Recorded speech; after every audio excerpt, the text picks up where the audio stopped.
Good morning. You're watching DD News and I'm Preeti presenting this special edition tracking COVID-19, wherein we apprise you with all the developments on the pandemic. Even as the cases of the pandemic continue to spiral up globally and domestically, the Indian government has come to the rescue of the Indians stranded abroad due to COVID-19 restrictions with Vande Bharat mission. We get you more on this. Also, we'll get you international updates, also inputs from the reporters and also other aspects of the pandemic. Stay with us for the next half an hour. We start with the headlines first. India's largest repatriation exercise, Vande Bharat mission underway. Today, first flight carrying medical students going to Srinagar from Dhaka. Students express happiness to Indian High Commission for evacuating them in this crisis. INS Jalashwa bringing home fellow countrymen stranded in Maldives through the sea route.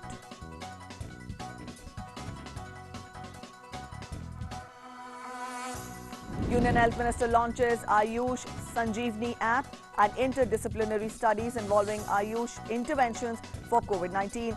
The alliance between technology stakeholders will help the traditional knowledge of Ayush to reach a large number of global population. Union Health Minister Dr. Harshvardhan reviews preparedness containment measures taken for COVID-19 management in Uttar Pradesh, Odisha and West Bengal. Stresses that states need to ensure adoption of infection prevention and control practices in all healthcare settings to avoid and reduce the chances of infections to healthcare workers.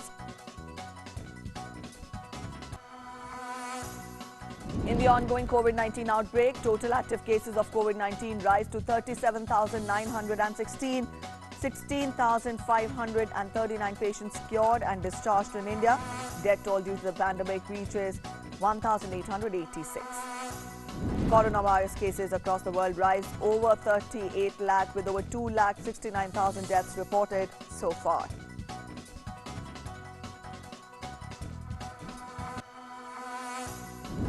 US bursted as COVID-19 cases crossed 75,000 mark. Britain records more than 30,600 COVID-19 deaths.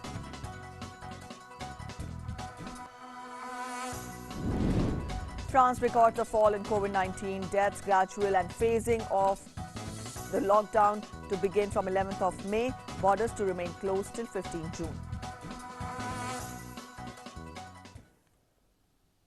Those were the headlines. First, we'll take stock of the developments in India in our segment Ground Zero.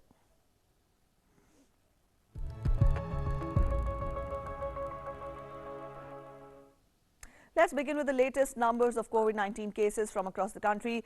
The total number of confirmed cases is now 56,342. Out of these, active cases of COVID-19 across the country stand at 37,916. A total of 16,539 people have been cured or discharged so far. A total of 1,886 people have lost their lives.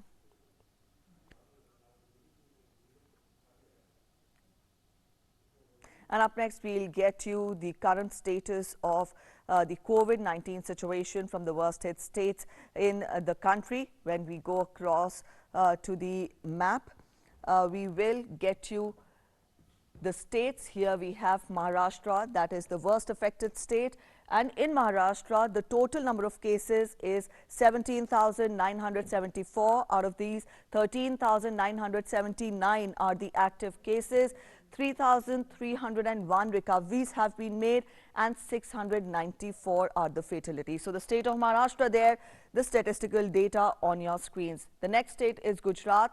The confirmed cases are 7,012. Out of these, 4,878 are the active cases and 1,709 are the recoveries made, which means this is the number of the people who have completely recovered from the illness or they have been discharged from the hospitals, and 425 people have lost their lives in the state of Gujarat. From here we go across to the capital, national capital Delhi. In Delhi, 5,980 are the confirmed cases.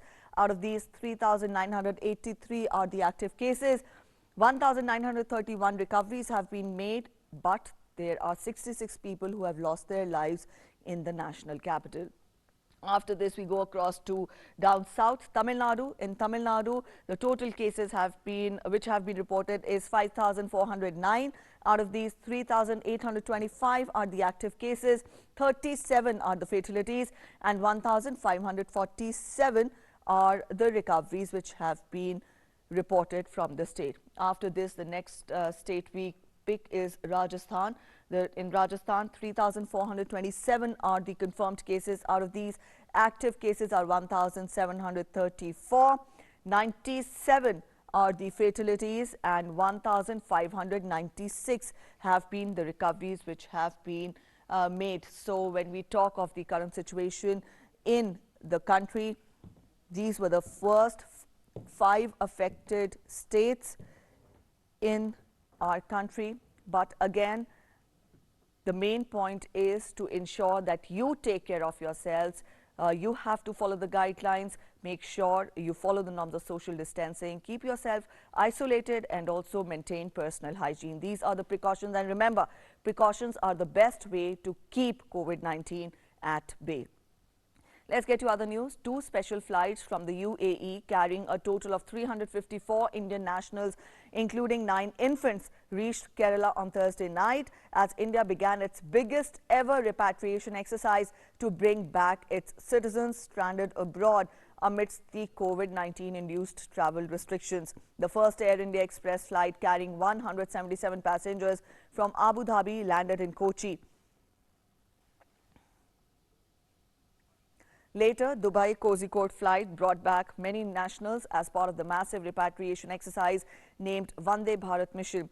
Now, there are no suspected COVID-19 cases among the first batch of passengers being repatriated on Thursday, as all of them have cleared the tests.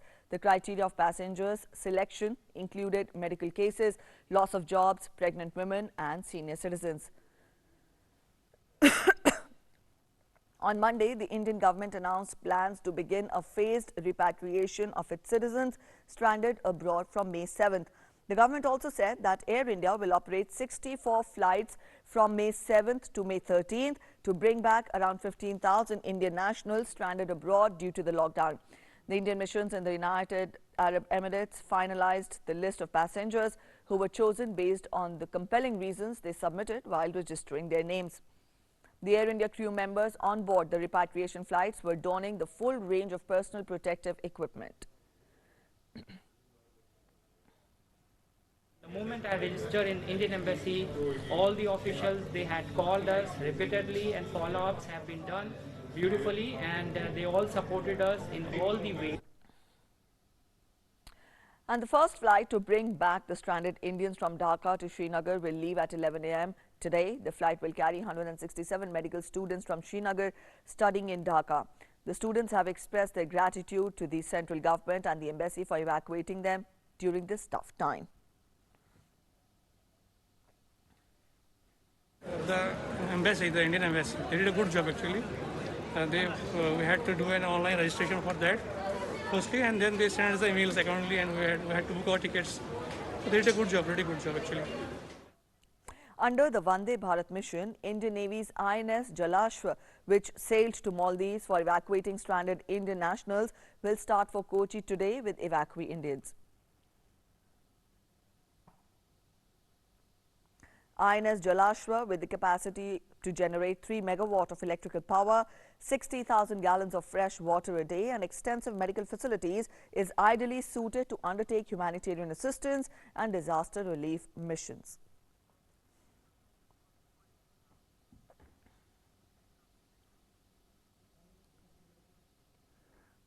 In the event of the Indian nationals returning from abroad, the Ministry of Health and Family Welfare has issued guidelines for home quarantine of contacts and home isolation of patients who have requisite accommodation at home for self-isolation. The ministry has informed that there are large number of facilities such as hotels, service apartments, lodges, which remain unoccupied due to the impact of COVID-19 on travel and tourism. There are also instances where people who do not have requisite space at home may opt for such facilities. Now, this is likely to reduce the pressure on the family, give comfort to the person and also protect the family members and immediate neighborhood.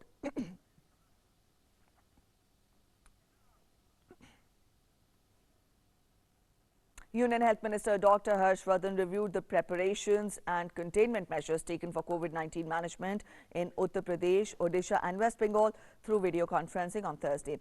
At the outset, Dr. Harshvardhan appreciated the dedication of all the states in combating COVID-19 pandemic in the country. He said that India is in a better condition as the fatality rate is 3.3%. and the recovery rate is 28.83%. He said that the testing capacity has increased in the country and it is 95,000 tests per day with 327 government labs and 118 private labs. Cumulatively, 13,57,442 tests have been done so far for COVID-19. Dr. Harshvardhan stated that states need to focus on more effective surveillance, contact tracing and early diagnosis to keep the fatality rate low. In view of the surge in number of migrant laborers expected to reach the states in the days to come, the Health Minister exhorted the states on the need to increase sampling and testing of the cases along with proper quarantine arrangements of the migrant workers. Dr. Harshvardhan also suggested that along with the surveillance teams in the containment areas, community volunteers may also be identified at the ward level to spread awareness about the preventive measures.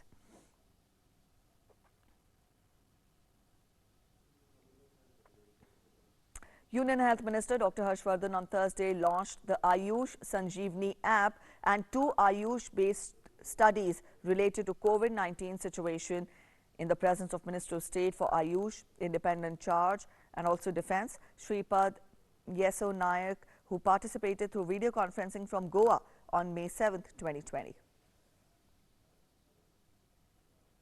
Our correspondent Yogesh Sheetal takes stock of the situation at Ardhar Road Prison in view of the COVID outbreak in Mumbai. As the report of COVID-19 outbreak in Ardhar Road Jail, one of the oldest and one of the most congested prisons in Mumbai, has surfaced, the government of Maharashtra has started shifting all COVID-19 victims from Ardhar Road Jail to different isolation centers. Meanwhile, many lawyers have said that they have started receiving calls from their clients just to know about the status of the relatives who are locked in the jail. There are around 60 prisons in the Maharashtra and almost all prisons are completely congested and it is impossible for them, for the prisoners to maintain social distancing, and that's the reason many of the prisoners want to file parole and want to file a bail application, and they want their plea to be heard on urgent basis. There are around 17,974 COVID positive cases in Maharashtra as of now, out of which 1,216 new cases. In Mumbai, talking precisely, there are around 11,219 positive cases, out of which 692 fresh cases have been reported. A total of 694 deaths have been reported in Maharashtra as of now, out of which 437 new deaths have been reported. So the numbers in Maharashtra are going up, and we are getting the reports that earlier we had seen that some police officials in JJ Police Marg Thana, they have found positive. Now the pandemic have started outbreaking in the prisons. So these are the latest concerns that Maharashtra government is facing right now. With my colleague Bharati, this is Yogesh Kumar Sheetal reporting for DD News and DD India. And even during these times of crisis, news filled with goodness is coming in from across the country. Up next, we'll take a look at some of these reports in our segment Good News.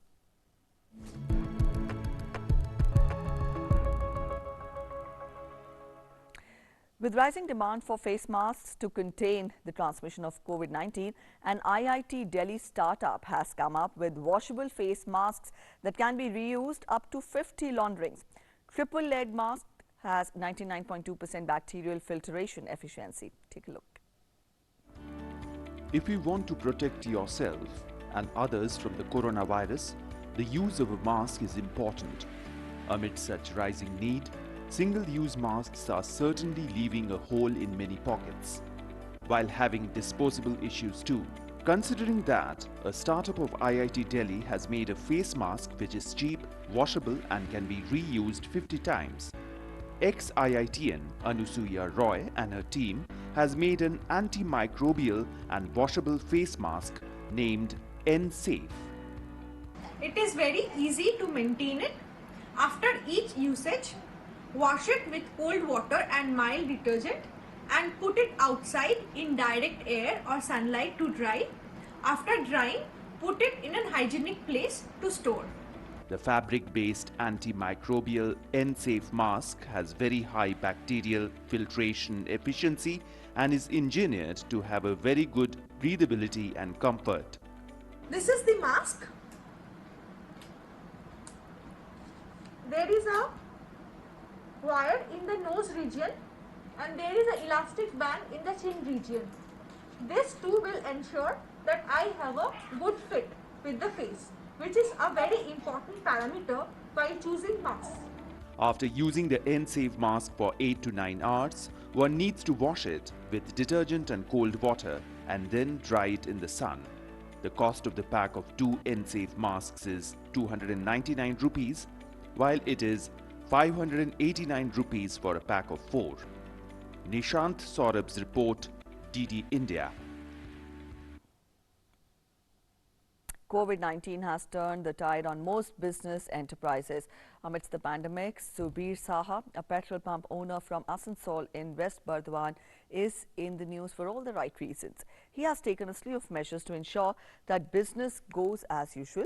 For maintaining social distancing at the pump, a long drawn tube is attached onto the fuel dispenser to maintain sufficient space between staff and the customers. Since the lockdown started, social distancing is compulsorily maintained between the buyers. The incoming vehicles are thoroughly sanitized.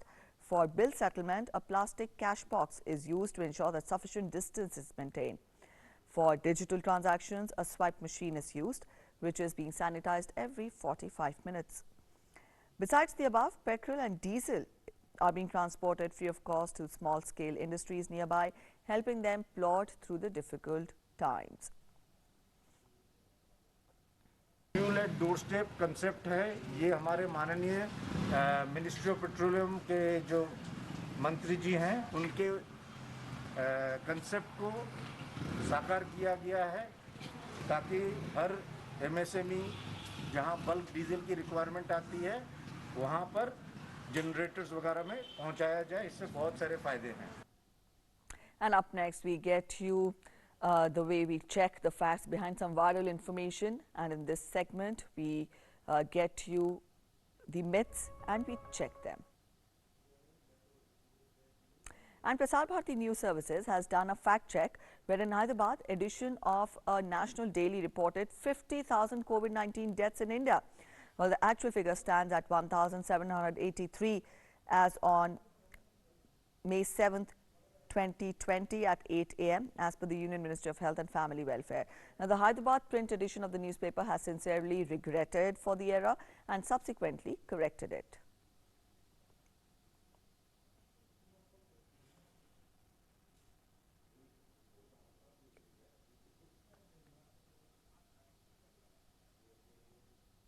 And up next, we'll scan through the developments from across the globe in our segment World Wrap.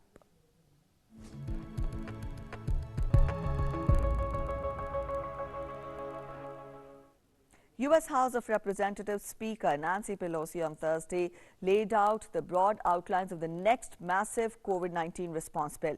Pelosi said that the bill's major components will include additional aid to the state and local governments, more money for coronavirus testing, and also help for the financially troubled U.S. Postal Service.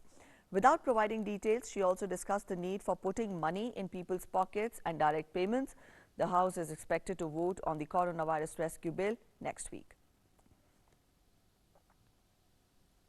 In Mexico, at least 47 residents and 3 workers have been infected with COVID-19 at a retirement home in the northern state of Nuevo Leon. Now, this is one of the biggest outbreaks yet reported in the country. According to the Nuevo Leon health minister, condition of all the 50 who tested positive was stable. Authorities believe that the virus could have spread from a cook who worked at the home. Mexico has so far registered 27,634 cases of COVID-19 and 2,704 deaths. Nuevo Leon, which borders the United States, has reported 909 cases and 29 fatalities. Norway announced plans to reopen large parts of the Scandinavian country in the next few weeks as it seeks to return to normalcy after the lockdown. The entire school system in Norway will reopen from Monday. Bars and amusement parks could reopen on June 1st, while private gatherings of 20 people rather than 5 will be allowed. The government also aims to allow the Norwegian Football League to resume on June 16th and planned events with up to 200 participants one day earlier. However, foreigners without the right to live or work in the country are still not allowed to enter the country. The Nordic country was one of the first in Europe to curb activities to rein in the spread of novel coronavirus on March 12th and to relax some restrictions once it got the outbreak under control in late April. And giving and distributing food is one example of how people around the world are adjusting to the strain the COVID-19 pandemic has put on the supply chains.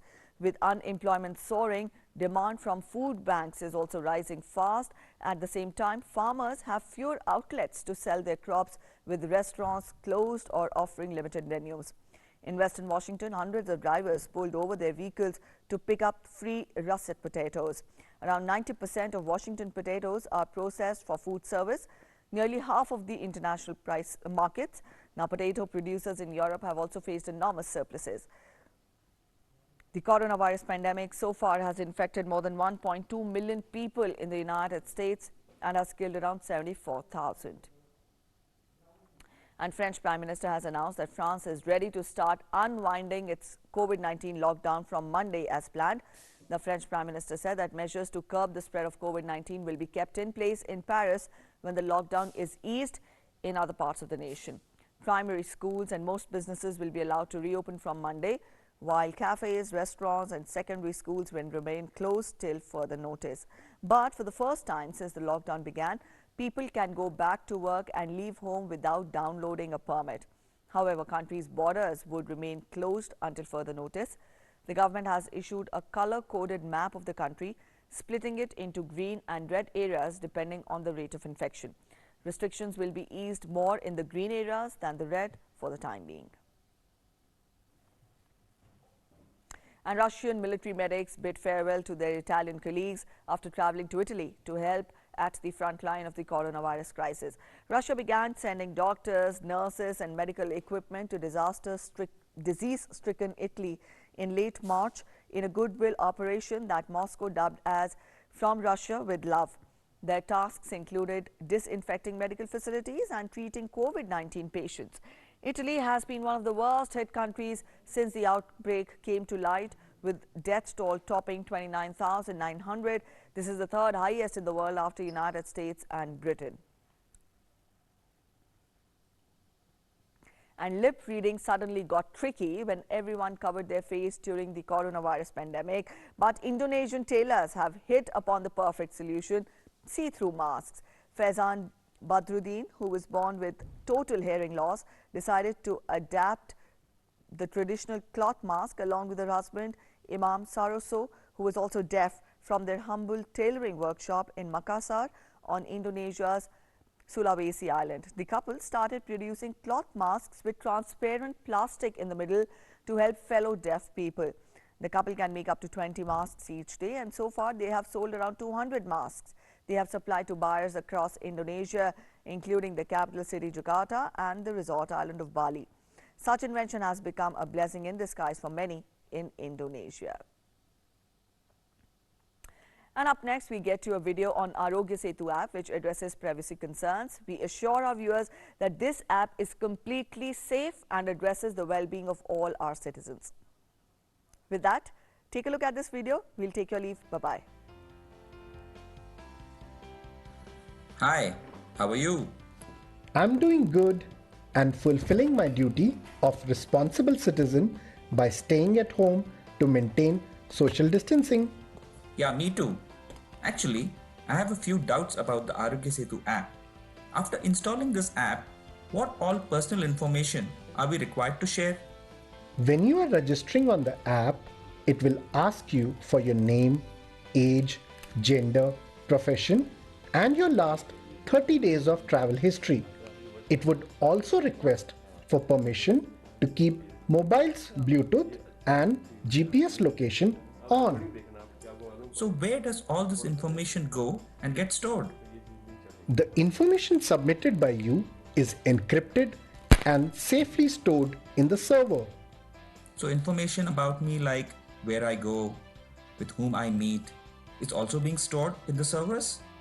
No, if you come in contact with another person who has also installed the same app, this piece of information is captured and stored on your mobile itself. This information is not sent to the server. Okay, so this information does not go outside my phone. No, it does not. This information is only sent out of your mobile to the servers if you are found to be COVID positive. Understood. If I become COVID positive, then this information is used to inform everyone who knowingly or unknowingly came in contact with me so that they can also get themselves tested. That's correct. If you remain well, then even the government will not use this information. Your personal information will remain personal and secure within your mobile. Will information about me be stored permanently in mobile or servers? No, that's not the case. The captured information gets deleted from your mobile after 30 days and from the server after 45 days. In case you are found COVID positive, your information from the server will be deleted after 60 days. This is great. This app keeps my data safe and private, and I am safe as well. I'm convinced now that Arogya Setu app is the right way to fight Corona.